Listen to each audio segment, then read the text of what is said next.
Okay, we're going to get started because I know that some of you are traveling from our Baltimore campuses and our DC campuses and from all over. So thank you for coming in person, some of you for the first time, to one of our workshops. And I'm happy to have this workshop in particular, this inaugural workshop, where we have our friends from Deloitte to come in and give us sort of a professional overview of what to do with the research and work that you've done to date with regard to putting it into a format that will be presentable to your clients for them to utilize going forward. So without further ado, I'll cede the floor to the experts. Thanks, guys. I don't know that I would call me an expert, but I'll do my best. We'll just do some quick introductions of our Deloitte team. My name is Martin McKittrick. I'm a manager out of our McLean office. I work in commercial healthcare, typically in the supply chain arena. My name is Phil Wyman. I'm a senior consultant with Deloitte Consulting, support mostly federal clients. Also University of Maryland alumni from 02 and then again in 06, so happy to be here today. Hi, I'm Lauren Ross. I work in our federal practice at our Roslyn office. I support both our defense clients and currently on the civilian side, the Customs and Border Protection. I also am a CISCO alumni of 2006. Hi everyone, my name is Tian Tian Fang. I'm a business analyst in strategy and operations. So on the commercial side, I actually graduated from University of Maryland in May, so pretty new to the firm and really happy to be here because I participated in Discipline for Central Value Creations when I was an undergrad. Hi, I'm Christine Zeller. I'm a senior consultant out of the McLean office. I do strategy and operations consulting on the commercial side, and I specialize in financial institutions. I had a career as a banker and then switched over to consulting, so I have a little bit of a different perspective, and I went to grad school a few years back. Are you a UMD alum too? I'm a University of Chicago alum, so I'm adopting the school since I now live in the area. Sure, I'm an NC State alum, so. 2 weeks. Want to make a bet. So we'll jump right in. As we go through this, I think one of the things as we talk about deliverables and how things shape, if you guys want to jump in, and I know especially coming from banking, you probably have a different approach to everything has to line up exactly, and if it doesn't, someone's going to yell. So we'll all have very different approaches to deliverables and experiences in terms of how they come together. So we'll run through this deck, I hope, pretty quickly so we can spend as much time as possible actually sitting with you, going through your cases. I know I have two that I went through and made some notes, so looking forward to talking through those with you. So can we jump down? So first thing, the job of a consultant, basically your role when you step in is to understand the situation, what's the complication, and what's the solution. So what's going on, why is it a problem, and how are we going to solve that problem? There's a lot of stuff up here, but if you always frame your consulting answers within that sort of a framework or some variance there or some variant thereof, you'll get to a good point. You'll get to a good place. My big thing is always tell a story. Sometimes I get a story that makes sense to me in my head and makes sense to no one else, and so we go back to the drawing board. That happens to everyone once or twice where you know exactly what you meant, so there's always value in having someone who doesn't know what you're trying to say, read it, and see if the document you've created can stand on its own. That's always going to be one of your challenges. That's a challenge that I think even as I've progressed throughout my career, something that I've struggled with as well.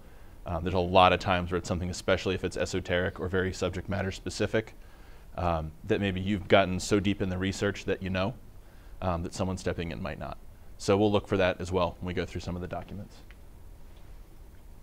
So again, understanding the situation and the problem, get the information. I think you guys have done that. Logical structuring, I think, is sort of where we are, and then creating a storyboard and then presenting the solution. So it's a pretty straightforward framework. It's nice because you can apply it to almost any industry. I think that's especially helpful at the analyst level when you come in. I'll jump down to the next slide here. So logical structuring. So how are you going to tell the story? How many people here have backgrounds in the arts, theater, music, anything like that? No? I'm the only one? Okay, so same thing. With your body language and how you project, you're telling a story. And that's what you want to do with your deck.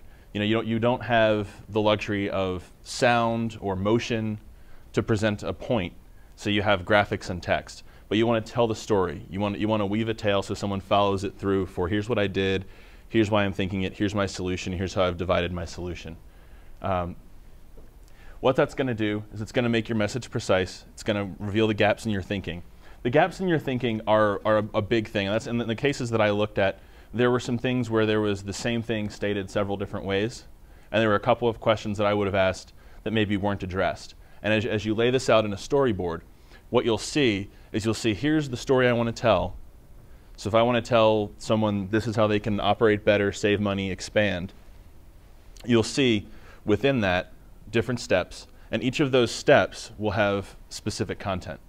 And you'll find that you're real heavy in some areas and real light in others, and that'll help you sort of trim down where you're real heavy and beef up where you're a little bit light.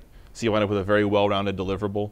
The greatest example of that, I think, in an academic environment is if you get a team, like for example, my business school team, where we had a bunch of finance guys who came up with this wonderful M&A strategy, but couldn't figure out how you would market it, how you would operate it, but we were pretty sure it was going to make money because we had a model that said it would. So when you storyboard that out and start to map out all the different things that would go into that sort of a transaction, that's where you see those gaps. And I think that's something that you'll, as you go through, and in a lot of your cases, just take a step back. If you have time when we're not with you, take a step back and just say, what am I really trying to say? What's my solution really, and how would I divide that solution? And we can help you fit what you've got so far into that particular model.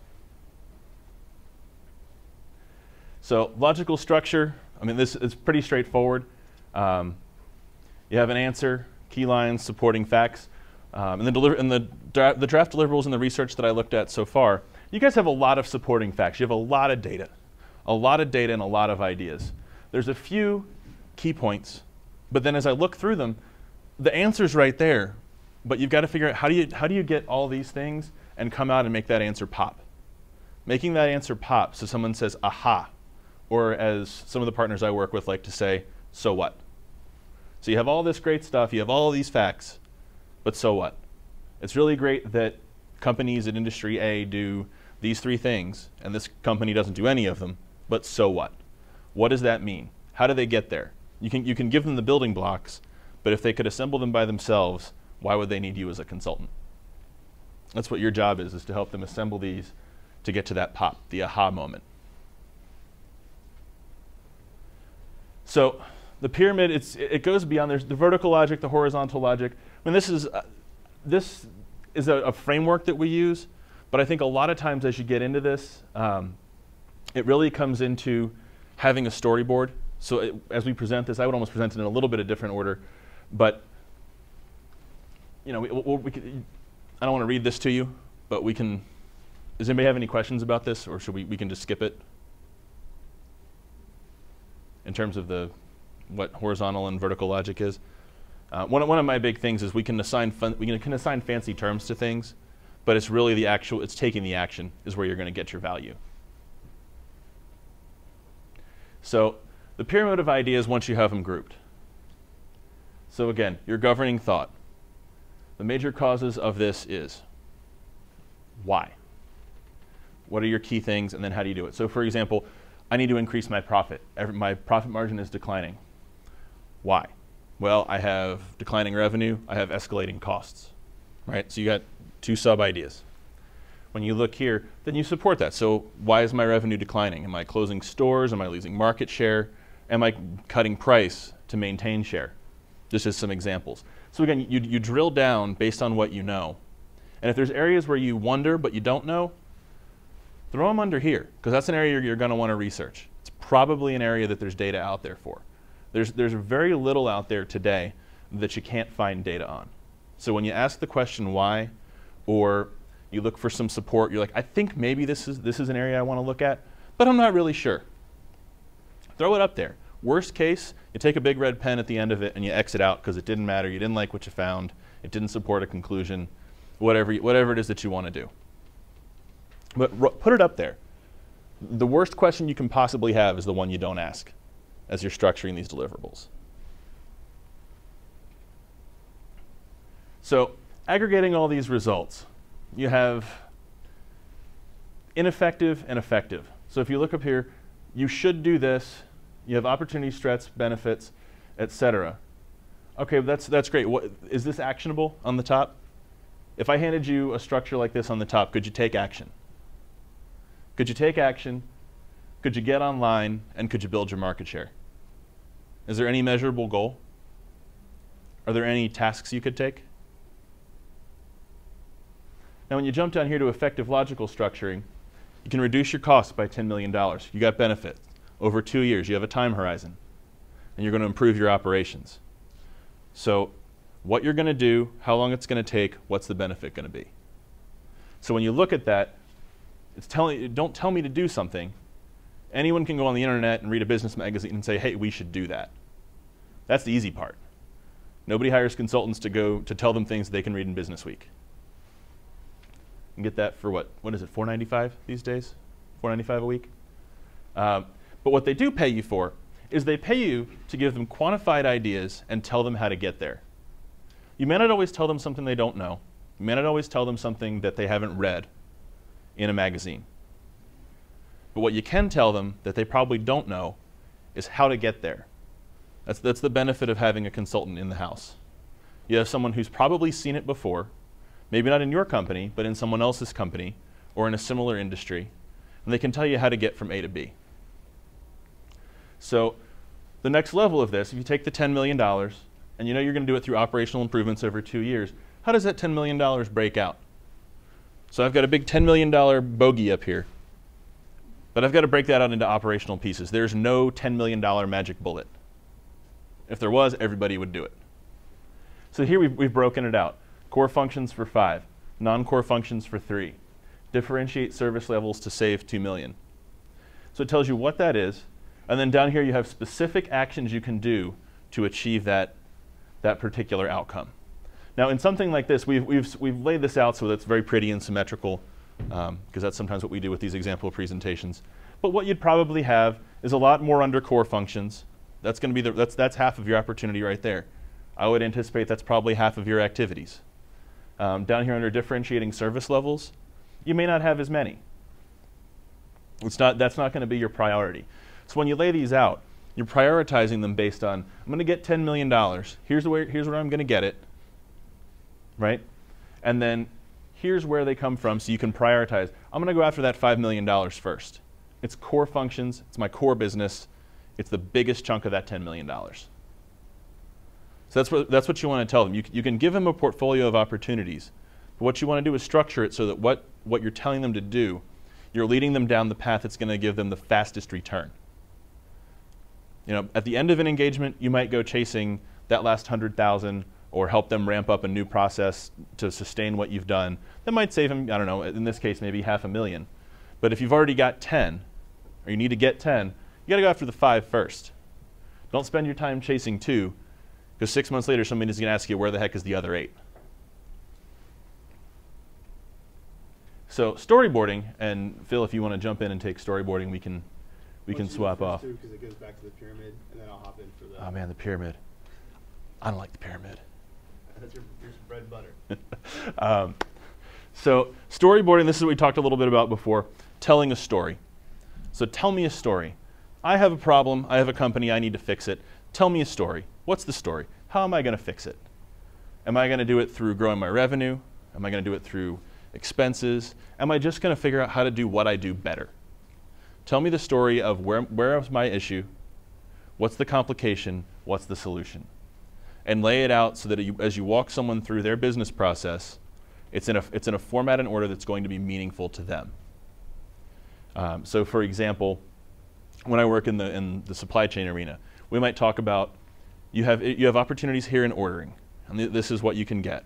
Then we have, as you receive and distribute, here's your opportunities. As you consume and move final product, here's your opportunities. So when you're telling the story, you're telling them along the continuum that they're going to actually follow from start to finish. That might not always be the appropriate continuum, but you're weaving a story that gives them something in an order that they can take action on and make sense. So translating the pyramid, relatively straightforward. You have your support, thoughts, situations, complications, key lines. What you want to do is, I like to structure these, maybe not one page each, I mean, if you look at this particular thing, you're looking at 1, 2, 3, 9. This is 12 pages for this idea. That's a pretty thick deck. It's what we call the thud factor. The thud factor is really great if you have clients in certain industries who just love pretty binders on their desk.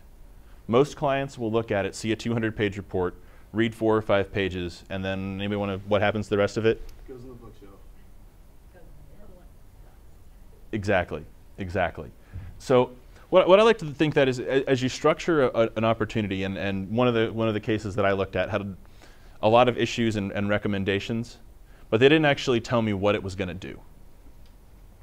So here's an issue, that's great, and here's a whole bunch of stuff that might solve it, but it doesn't come together. So when you think about how you frame it, think about here's the challenge, here's the current situation, and here's how we're gonna resolve that and get you benefit. The benefit to resolving this situation is, so you can do that almost on one slide. So for example, if we're talking about moving raw material through a plant, we're not going to take 12 pages to tell you that. We might tell you, you have raw material that sits, half of it goes bad, half of it expires, you have a lot of waste along the production line. How are we going to fix that? The current state is it sits, there's shift changes, it's got to move from plant to plant to plant, all the way out till we get a finished product. The solution is, let's have an end-to-end manufacturing process where it all goes through without stopping, so we don't have waste, we can produce more, and here's the tangible benefit of doing that. And again, these are high-level examples, but try to use them to structure things and get you thinking. You tag in? It's all you.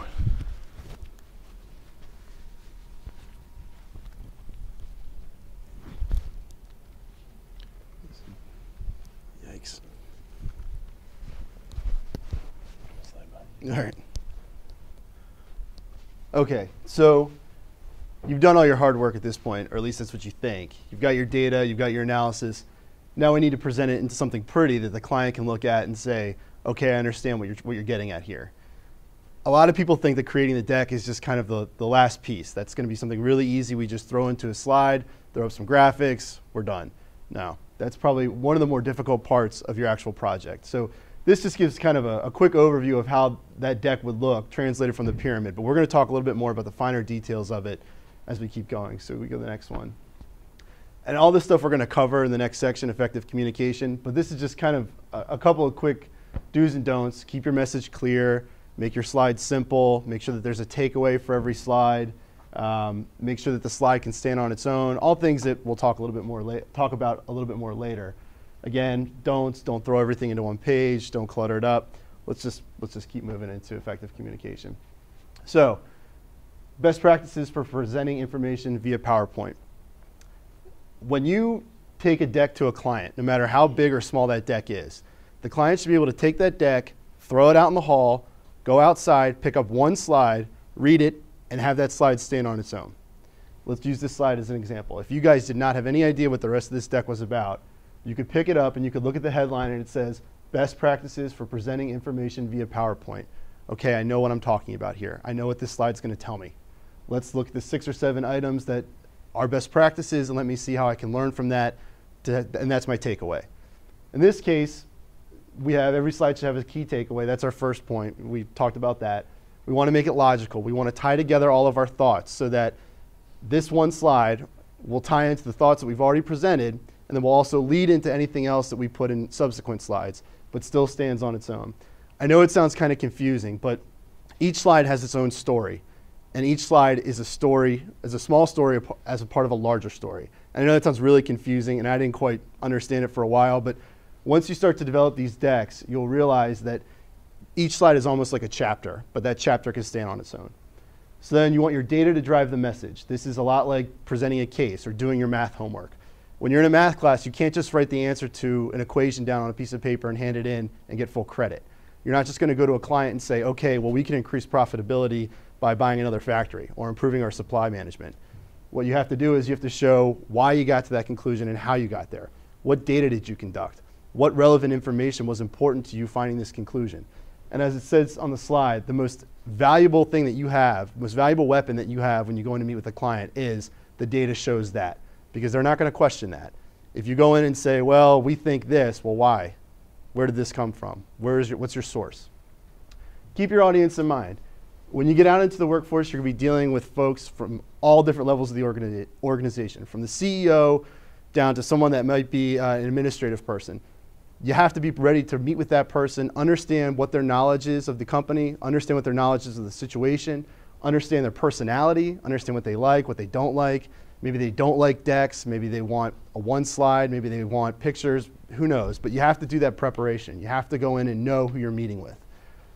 You also have to be prepared for worst case scenario. I can't tell you how many times that I've gone in to meet with a client where I had a meeting at 1 o'clock and I sit outside till 1:20, and then I come in and they said, okay, you've got 10 minutes to present to me. Well, I'm thinking I had 30. So you have to be able to think on your feet. You have to be able to adapt when things get kind of hairy. And then at the same time, you have to be able to inspire your audience to do something. You have to make your client think that this is what, they have to understand what you want them to do. You can't present this data and infer it and hope that they infer it.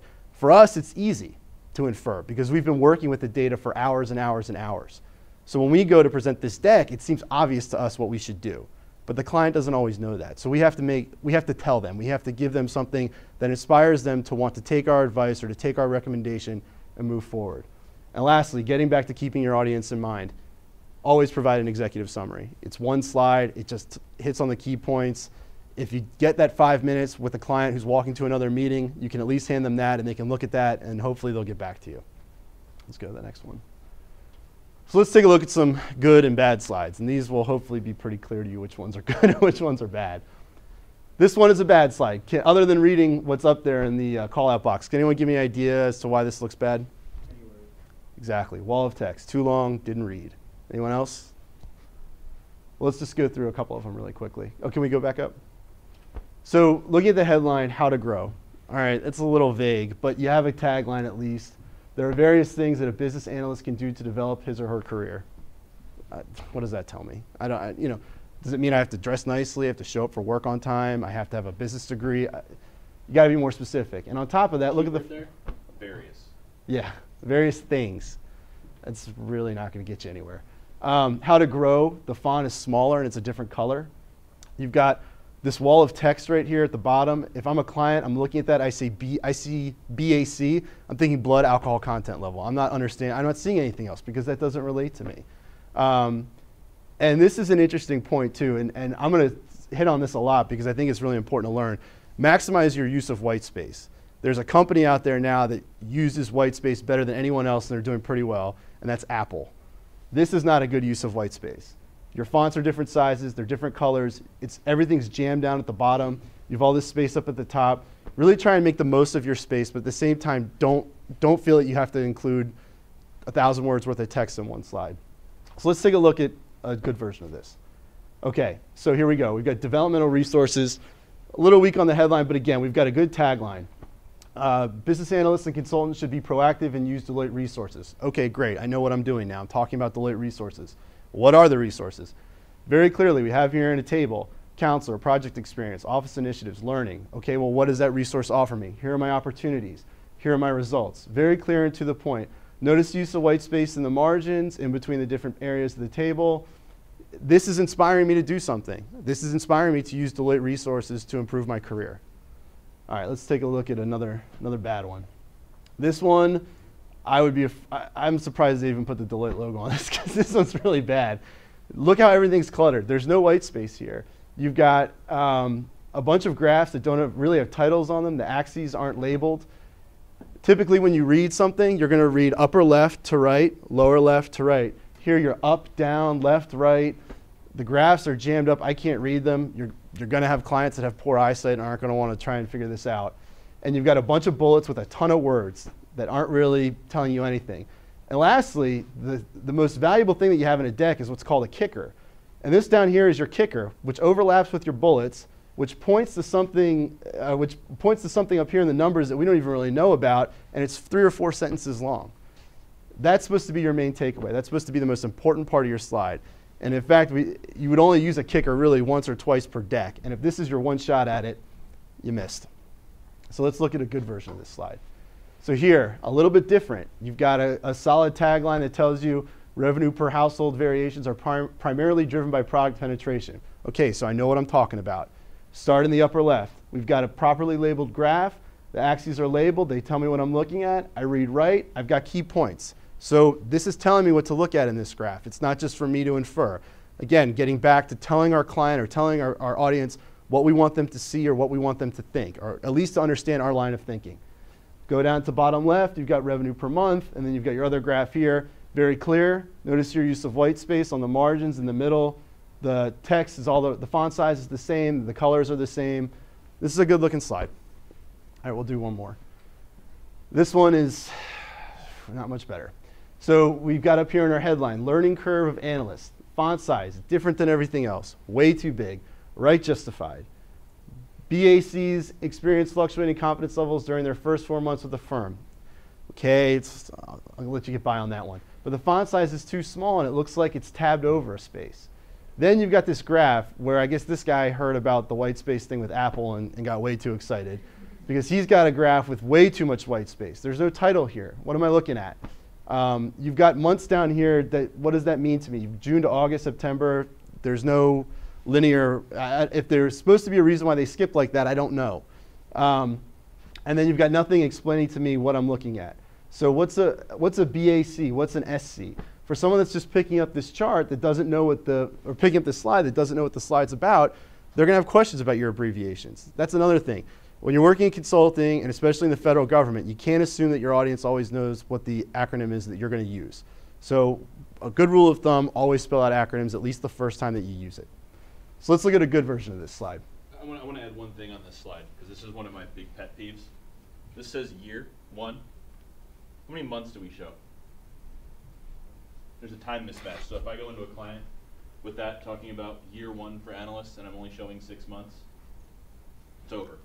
I can't even count. How many clients have a 6-month fiscal year? None that I've worked with. All right, so this one, way better. I've got a key. You've spelled out what SC means. It's senior consultant. Okay, I can work with that. You've got a really good tagline. They experience fluctuating confidence levels during their first 4 months with the firm.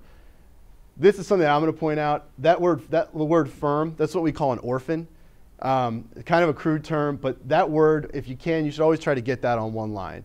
Because what you want to do is you don't want to leave that much space in between your two graphs. But in this case, it's okay for right now. Again, left to right, you're looking at your graph. It's a confidence level of new hires. You're telling me what this means in terms of, for business analyst / consultant, it varies. The senior consultants, conversely, go up. Here you've got the key points. This is what I'm looking at. This is what's important for me to take away from this graph. So, and again, one other point, it is sourced. So I don't have an MBA, I have a law degree, so I source everything. The worst thing that you can ever do is not source your data, because you may come in and knock people's socks off with a great graph, great deck, the client really feels it, but they're going to want to know, so if I'm going to make $1 million commitment to this work, where's your information coming from? Is it coming from Wikipedia, or is it coming from Harvard Business Journal? So important things to note there. So I think we go to the next one. I think that's about it. This slide here, basically, think it, organize it, design it, perfect it. I think it goes back to what Martin said at the beginning. When you frame every project or frame every engagement or every problem or situation under what is the situation, what is the complication, what is the solution, you'll start to find, no matter how different your projects and engagements are, the story always kind of fits into that logical progression. The client brings you a situation. You're going to think about it. You're going to start to understand what the complications are. What are your thoughts? What data do you need? You're organizing your thoughts. Then you're going to start designing it. So this is starting to understand what the answer might be, putting it in a logical format, storyboarding, and then lastly, perfecting it, which is taking your answer, putting it into the pretty package, and presenting it. One more note I'll make on this. At Deloitte, they tell us that each slide should take 3 to 5 hours to produce. Not a deck, each slide. 3 to 5 hours. Now that includes your data, that includes your research, that includes storyboarding, structuring, meeting, all that stuff. And 15 different revisions of that slide as it goes up. Yeah, if you're lucky. So, don't think of your deck as kind of the appendix to your work. It really is a great representation of all the time that you've put into it. And you guys have, I mean, I've read some of the work. You guys have put a lot of time into this. So you don't want your deck to not show that. So remember, 3 to 5 hours. If it's taking you a long time, just remember, it's part of the process. That's all. Yeah, and on the 3 to 5 slides, and I'll try to speak up so that either they get that or it goes over there. 3 to 5 hours a slide. I mean, I saw your reaction to 3 to 5 hours a slide, so I apologize for calling you out. That's not if you spend 3 to 5 hours staring at PowerPoint to create this, we have some really great computer-based training that you can take on PowerPoint and how to use it. The 3 to 5 hours is as you pull things like this together, you're going to have, think back to the pyramid that we had. Every one of those 9 points across the bottom is going to have research that goes into it. That research doesn't do itself. It may not be 3 to 5 hours of your time. It may be an hour of your time to digest the research that Phil went and spent 2 hours to pull, that I then spent an hour and a half polishing to what I wanted and pulling out what I thought were the salient points, and then sent to you to say, okay, make me a slide. So it goes all through that. When I hear 3 to 5 hours a slide, I think that sounds nuts. And it's not just the creation. I think it's pulling it together and what does it actually take to produce a credible slide that you can stand behind. And if somebody's difficult and challenging you, that you know what's on there is correct. And when I say correct, it's not just that you're numerically correct, it's that it looks pretty, all your punctuation is the same, you've spelled everything correctly, all that stuff that you've done. You show a misspelled word or a column that doesn't add, it's game over, the whole deck is trashed. You got to go back and do it over again because you just lost all your credibility with that deck. And you may lose your credibility with the client. So that's why it sounds like a lot, but 3 to 5 hours may even be conservative when you think about all of the research, the proofreading, the presentation. It's much, much more complicated than you would think. But yes, my reaction was very similar to yours when I was thinking about this initially. So is there any more slides here? That's it. You guys have any questions before we break out?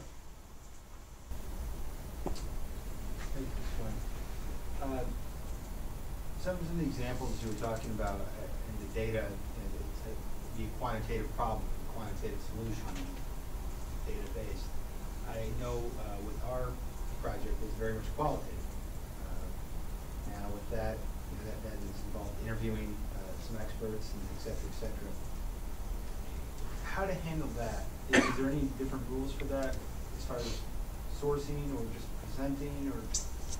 There are to some extent. I think I actually have your deck. Yeah.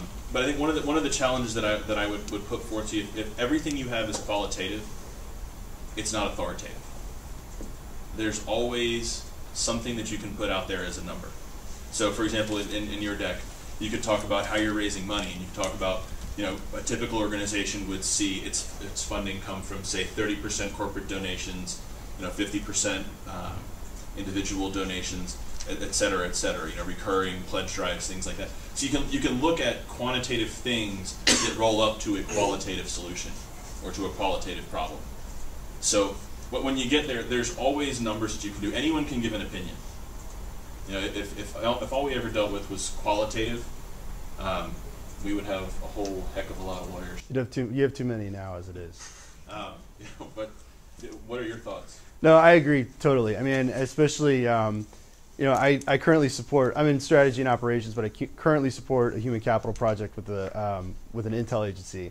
And a lot of our work is not necessarily relegated to calculating how many employees we have in this one area and how many we need in this department, so on and so forth. A lot of it really is just kind of measuring communications, editing policy, things of that nature. So what we try and do is we try to take numbers, and we create numbers out of the number of policies that we need to review. What's the turnaround time on things like this? Give me a 15-day, 30-day, 45-day outlook. So you're not necessarily calculating things in that way, but you're calculating a schedule. You're providing a matrix for deliverables. You're giving ideas that the client may not have to improve efficiency. So these aren't always complicated mathematical equations. What they might just be is taking a process and looking at it and trying to bring an outsider's perspective to the client's space and saying, okay, the reason why you're not able to accomplish this is because you're inefficient in one area and you're efficient in the other area, and these two aren't talking to each other. So I think when you start to go through your deck, when you start building it, you'll see that there are key points that support your data. And there will be things that you can present that you can even forecast out to a certain extent conservatively that will give you an idea, that will give you something that you can present to the client.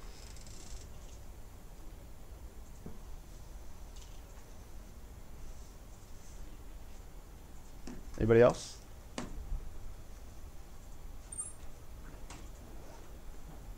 Great. Thanks so much, guys.